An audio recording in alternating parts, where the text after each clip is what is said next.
Welcome.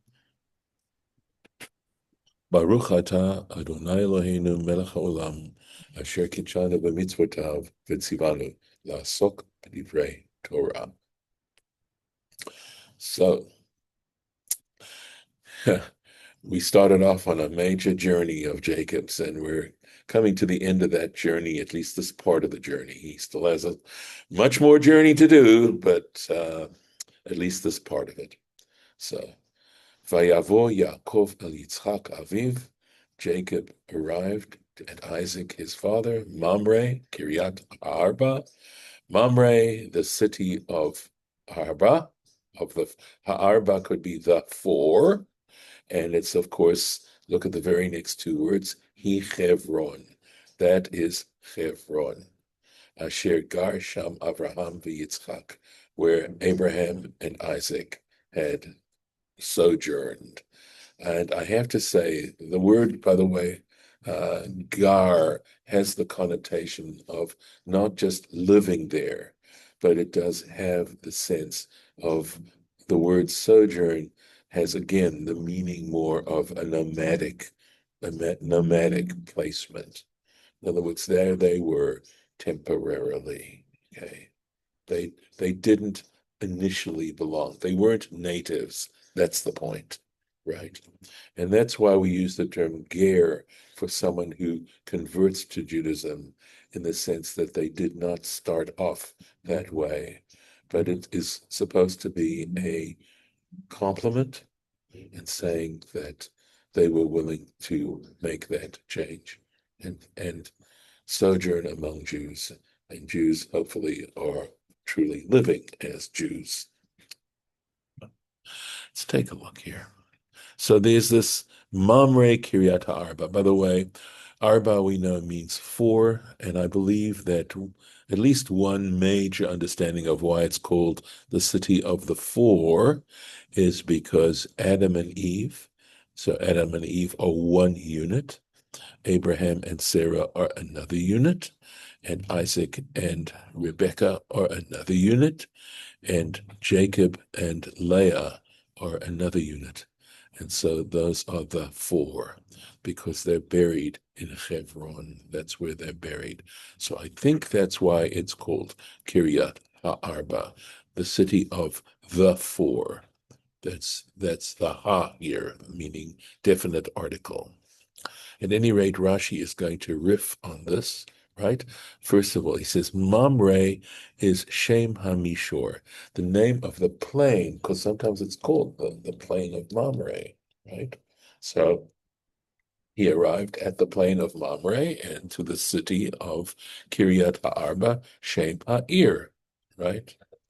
Mamre, Kiryat Arba, right? So El Mishor, in other words, I think this is El because I think it's another word that describes the plain. It's another word that means plain. Shel Kiryat Arba, of the city of Arba, the plain of the city of Arba. So, V'im Tomar, and if you should say, Haya lo lichtov mamre ha-kiryat arba. So he's giving us now, Rashi is going into a grammatical point here about Hebrew, right?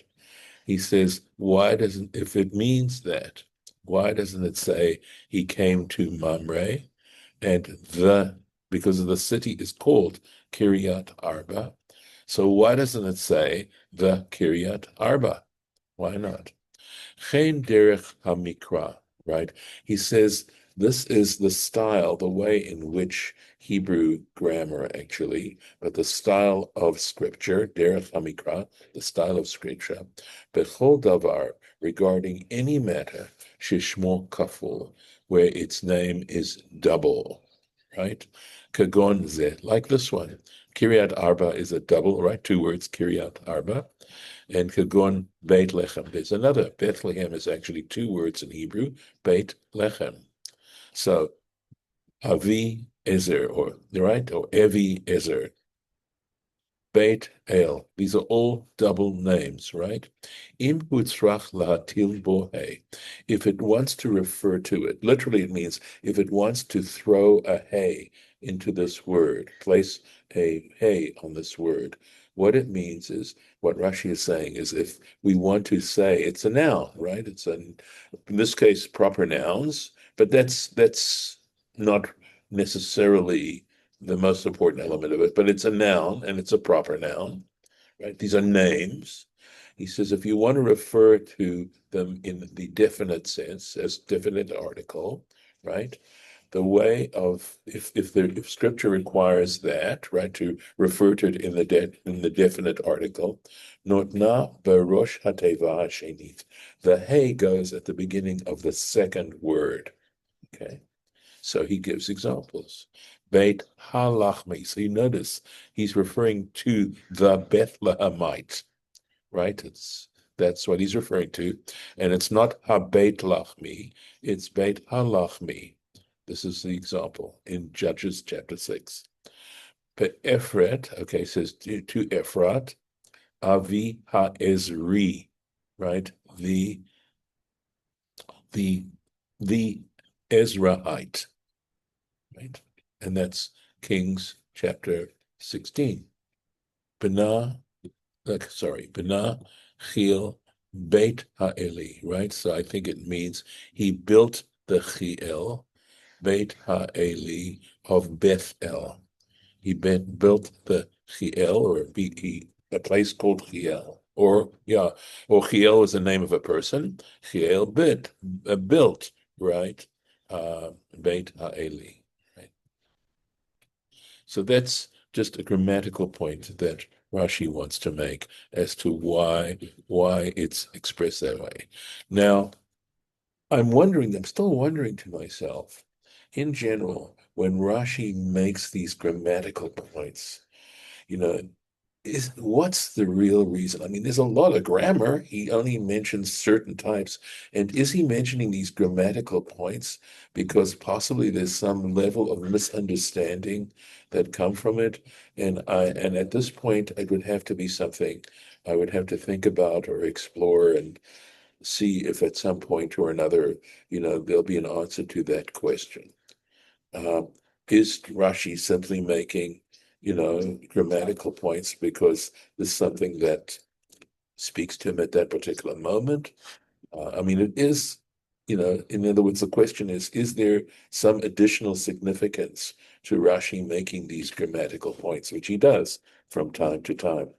But remember, my feeling was that what essentially prompted Rashi to write this commentary of his was his concern for the fact that there were Jews who did not have sufficient knowledge of the rabbinic interpretation of Scripture and were possibly prey to people who were trying to convert them. And Rashi felt that if they knew enough of their own tradition, they would not be so liable to be converted. So it's a theory. I have seen nothing to necessarily support my theory. It just, you ask yourself, are there reasons why people do things? Rational reasons besides emotional reasons.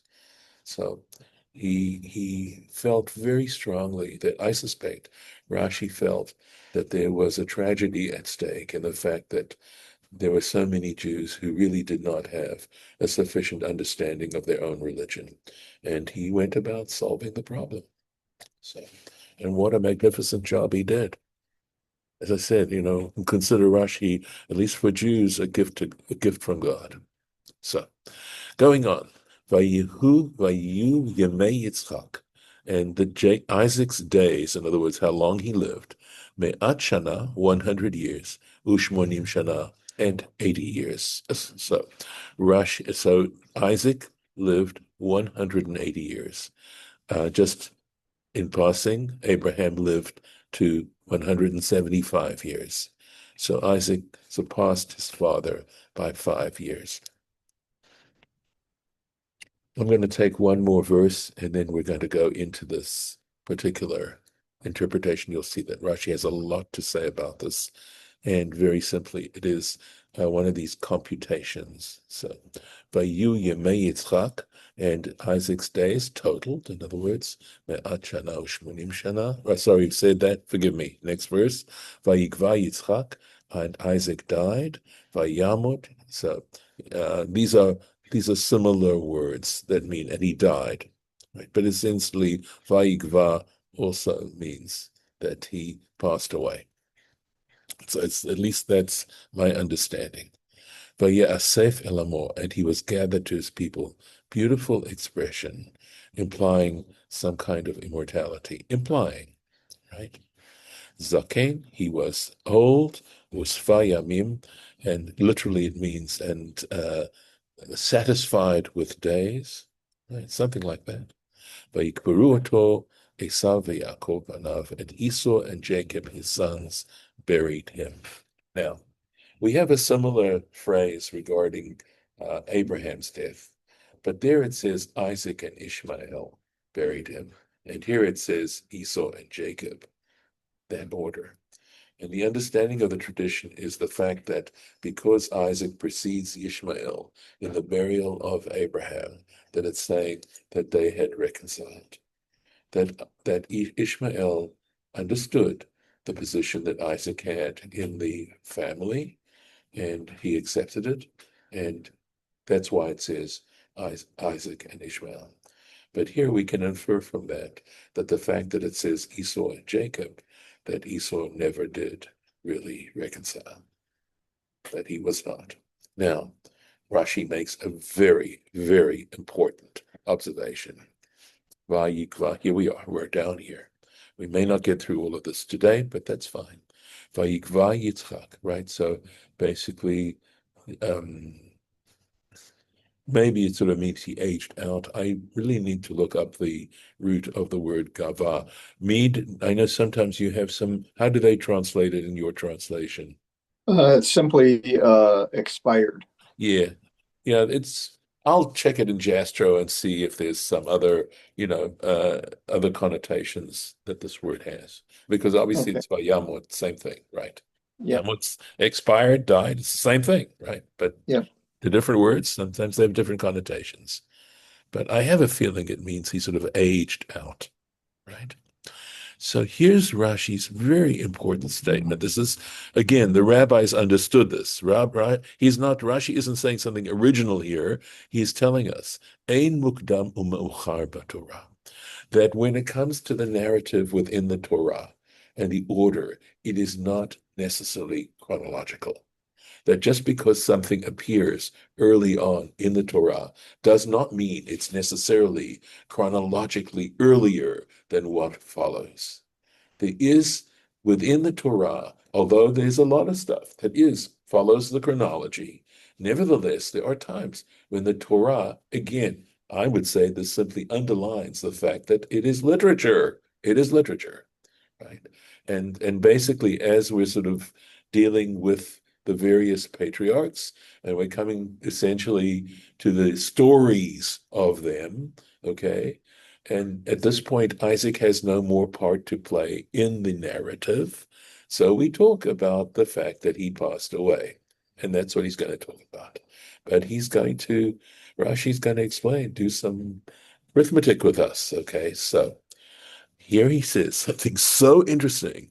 Mechirato shel Yosef, Joseph's sale, right? When Joseph was sold by his brothers, right, to the Ishmaelites, that sale of Joseph, Kadma, it actually occurs prior in actual, quote, historical terms, if we want to use such a term.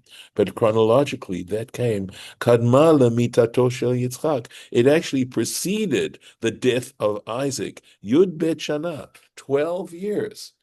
Isaac was alive when Joseph was sold into slavery by his brothers.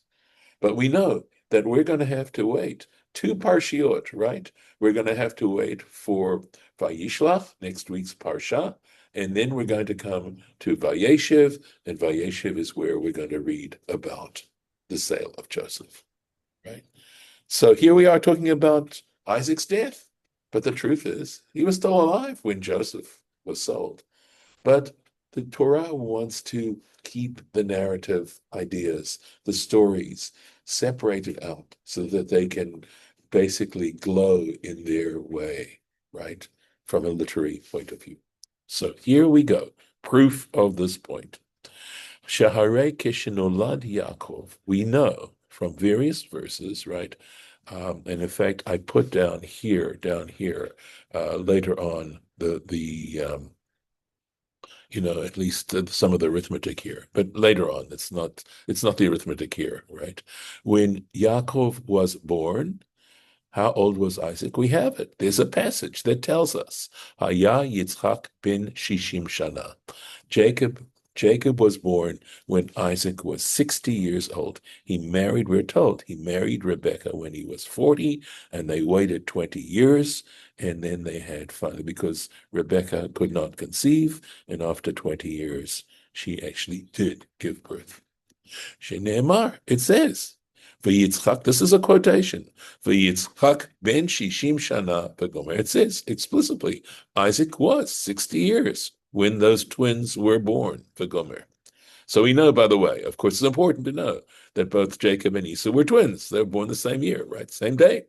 V'yitzchak met bishnat kuch kaf leYaakov.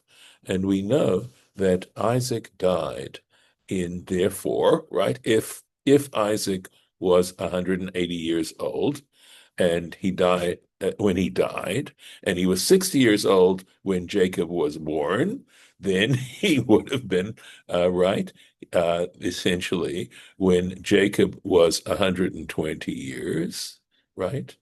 When he died, right? He was because let's make sure I've got this right, right? Okay. Right, we can subtract 60 from 180, and we get 120 years. So when Isaac died, Jacob was 120 years old. Im totzi shishim mikuf pei, right?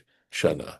If you subtract 60 years, right, from 180 years, nisharu kaf kuf chet, right? It's a simple arithmetical problem, right? So you're left with 120. The Yosef, so when was Joseph sold?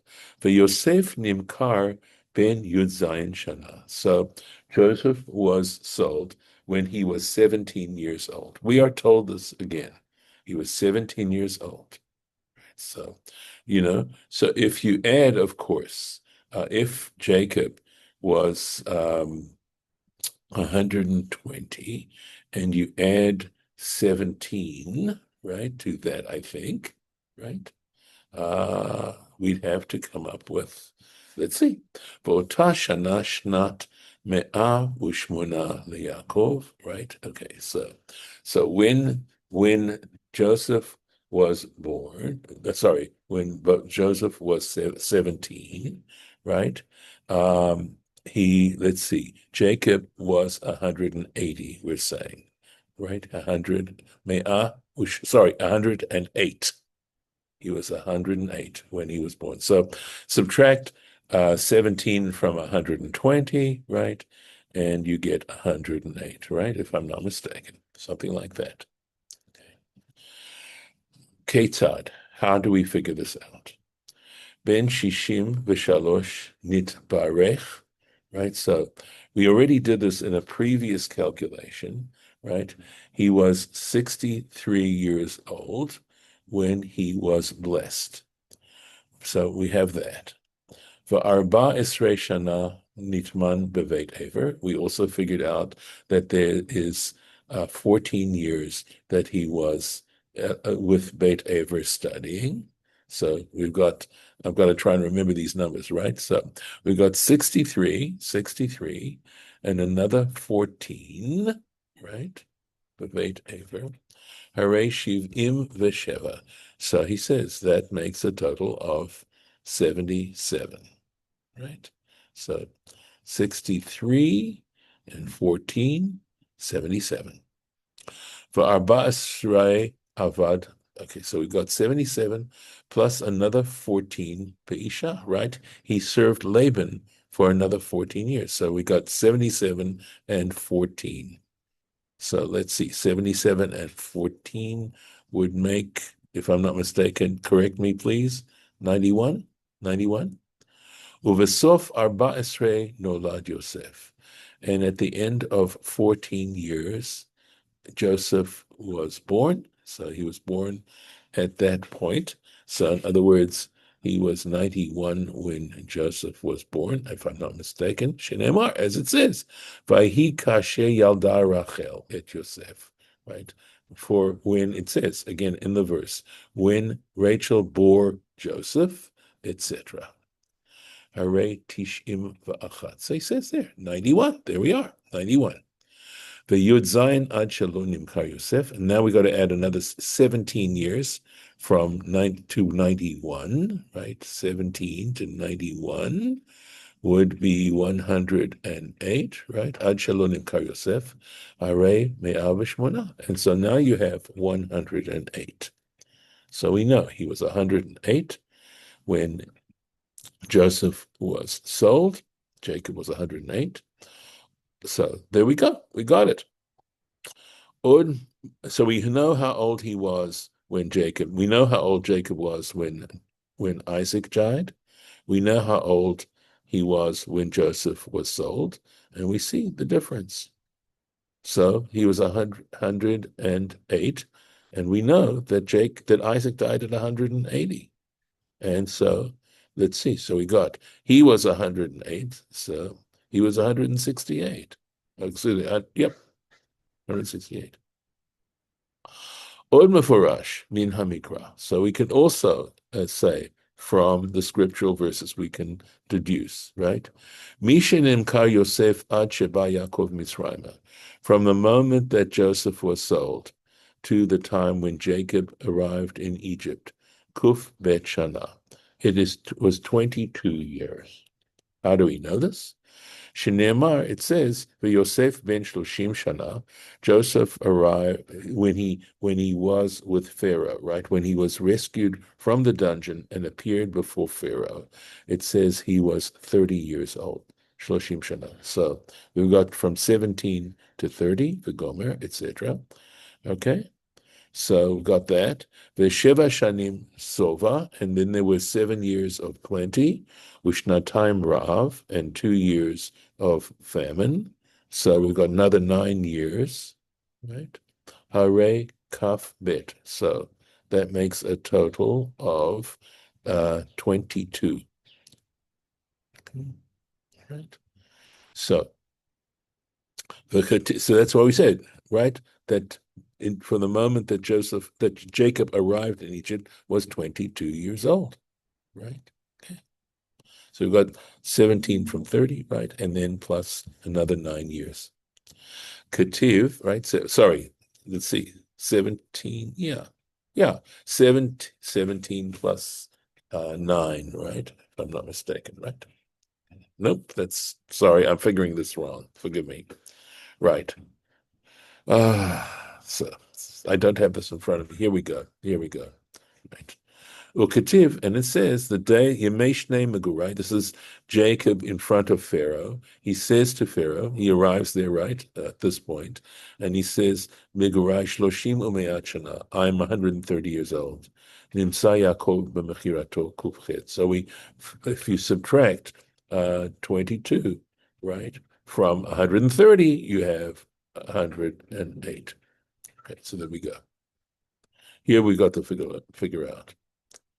So regardless, we have the fact that Isaac was alive when Joseph was sold. And forgive me for my stumbling in trying to figure out keeping all these figures inside my head. And I guess it was a good thing I didn't become an accountant. So we're going to stop right here.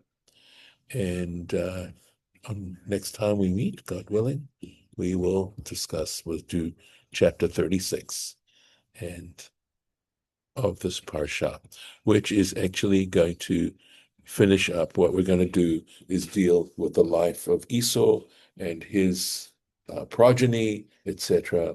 And in this way, the Torah ties up Esau's story before we begin the details of the rest of Jacob's story with Joseph. So stop here. Okay. It, Well, it's yes, go. amazing. Yeah. It's amazing how these people live so long without the medicine that we have today. Well, there's a physician here who might say the reason they lived so long is because they didn't have the medicines of today. They stayed away from people like me. By the way, Mead, you do know that Harlan is a pharmacist. Yeah, Okay. I'm sure that the job and the drugs were much simpler when he was working. Hopefully, he's retired at age absolutely. 95. You're right. He is retired. I think Yeah. if I were to sort of handle this a little bit more seriously, I would say that quite possibly the atmosphere and the air was a lot purer back then. And if it's true to say that one of the things that age us, there are many factors, I think, that cause us to age. Genetics, but there are other factors as well. And I'm not a physician, and I have a pharmacist and a physician who can correct me. But I think that the air is far less pure than it now than it was back then. And I think people were far more mobile back then. They were naturally exercising far more back then. It's not these kind of ages. It's not so surprising. Yeah. Of And course, there were diseases that they would have been subject to. Yes, that's true. And epidemics, quite possibly. But on an individual level, I don't think it's stretching the imagination too much to believe that they lived these kinds of years. Christians will say that it's because of sin. Yes. And I think that Judaism would too. Okay. Yes. And I have no doubt about it that when people behave in antisocial kinds of ways or in sinful ways, they hurt Mhm. themselves. They really do. We are complex human beings.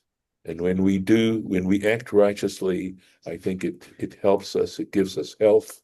And when we don't, we are destroying ourselves. But some people who are pretty wicked seem to live out their lives quite long. I've heard a theory that the reason is because heaven is not in any rush to get them. And on that note, I will stop the recording okay. before I get into any more trouble.